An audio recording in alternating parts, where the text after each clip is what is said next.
2000 സിസിക്ക് മുകളിലുള്ള സ്വകാര്യ ഡീസൽ വാഹനങ്ങൾ ഇനി നിരത്തിൽ ഇറക്കരുതെന്ന ദേശീയ ഹരിത ട്രിബ്യൂണലിന്റെ ഉത്തരവ് സംസ്ഥാനത്ത് വാഹന വിപണിക്ക് കനത്ത തിരിച്ചടിയാകും. വാഹന വിപണിയിലെ SUV തരംഗത്തിനിടെ വിൽപ്പനയ്ക്ക് എത്തിച്ച രാജ്യാന്തര കമ്പനികളുടെ നൂറുകണക്കിന് വാഹനങ്ങൾ ഇനി എന്തു ചെയ്യണമെന്ന് ഡീലർമാർക്കും അറിയില്ല. ഉത്തരവോടെ വാഹന പ്രേമികളും അങ്കലാപ്പിലായി. പരിസ്ഥിതി മലിനീകരണം കുറയ്ക്കുകയെന്ന ലക്ഷ്യത്തോടെ ദേശീയ ഹരിത ട്രിബ്യൂണൽ ഡൽഹിയിൽ നടപ്പാക്കിയ അതേ ഉത്തരവ് തന്നെയാണ് ഇപ്പോൾ കേരളത്തിലും കൊണ്ടുവന്നിരിക്കുന്നത്. 2000 സിസിക്ക് മുകളിലുള്ള ഡീസൽ വാഹനങ്ങൾ രജിസ്റ്റർ ചെയ്യാൻ പറ്റില്ല. അഥവാ രജിസ്റ്റർ ചെയ്യണമെങ്കിൽ അത് പൊതു ആവശ്യത്തിനുള്ളതാകണം.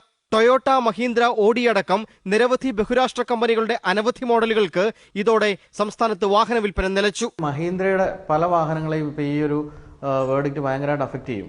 ഉദാഹരണമായിട്ട് XUV 500, അതുപോലെ തന്നെ താർ എന്ന് പറയുന്ന ഇവിടെ സാധാരണക്കാരൻ വാങ്ങിക്കുന്ന ഒരു വാഹനമാണിത്. ആ വാഹനത്തെ ബൊലേറോ എന്ന് പറയുന്ന ഇന്ത്യയിലെ ഏറ്റവും അധികം വിൽക്കപ്പെടുന്ന മൾട്ടി യൂട്ടിലിറ്റി വാഹനം. ഇന്നോവ ഇത്രയും കാലം അധികവും ഒരു ടാക്സി സെഗ്മെന്റിൽ പോരുന്ന വാഹനമാണ്. പക്ഷേ ഇപ്പോൾ ക്രിസ്റ്റ എന്ന് പറയുന്ന ഏറ്റവും പുതിയ മോഡൽ കുറെ കൂടി ഒരു പേഴ്സണൽ വെഹിക്കിൾ ആകാനുള്ള സാധ്യതയുള്ളൊരു വാഹനമാണ്. അങ്ങനെ വരുമ്പോൾ വലിയൊരടിയായിരിക്കും ഇന്നോവയ്ക്ക് കേരളത്തിൽ ഉണ്ടാകാൻ പോകുന്നത്. രാജ്യത്താകമാനം കുതിച്ചുയർന്ന SUV വിപണിക്കാണ് ഇത് കനത്ത തിരിച്ചടിയായത്. ഉത്തരവ് വന്നതോടെ ഇത്തരം വാഹനങ്ങൾ ബുക്ക് ചെയ്ത ഇടപാടുകാരും പിൻവാങ്ങും. കമ്പനികൾ ഉൽപ്പാദിപ്പിച്ച നൂറുകണക്കിന് വാഹനങ്ങൾ ഔട്ട്ലെറ്റുകളിൽ കെട്ടിക്കിടക്കുമെന്ന് ഡീലർമാരും പറയുന്നു.